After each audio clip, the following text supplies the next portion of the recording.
Dans la petite commune de Saint-Joachim, au cœur du parc naturel de la Brière, c'est le moment du dernier brief.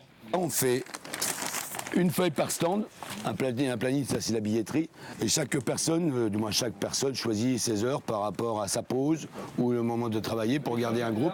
Dans moins de 2 heures, 500 spectateurs sont attendus ici pour la 3e édition du Festival des Couche-Tard.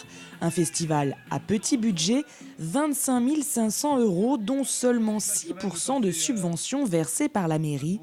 Cette année, Jackie, le fondateur, en avait demandé davantage, mais il a obtenu à peine 50 € en plus. On avait demandé un peu plus parce que le budget artistique cette année il a été augmenté de 1 000 € par rapport à l'année dernière. Donc ça fait pour nous c'est pas assez, mais on ne peut pas leur demander parce qu'il y a beaucoup d'associations et la mairie donne et partage aussi par rapport aux associations. 1 550 € donc cette année versés par la mairie contre 1 500 en 2014. Autant dire une bouchée de pain. Alors ici, c'est avant tout le festival de la débrouille. Toutes les économies sont bonnes à prendre.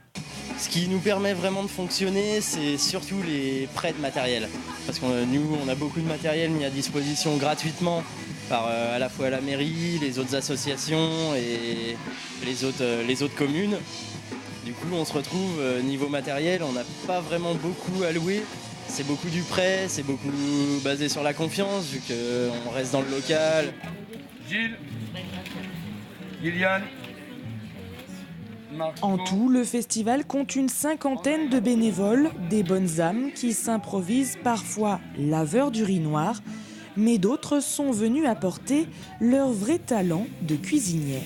Disons que j'ai grandi dans un restaurant qui faisait des crêpes et des galettes, donc ils avaient un petit problème l'année dernière, c'est qu'on n'était pas beaucoup.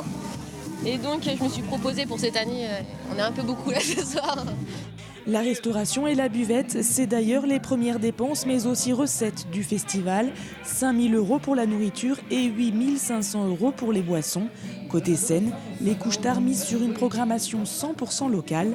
L'avantage, c'est que les tarifs peuvent être facilement négociés à la baisse. Ce soir, le cachet un petit peu bas, disons qu'ils ont bien négocié.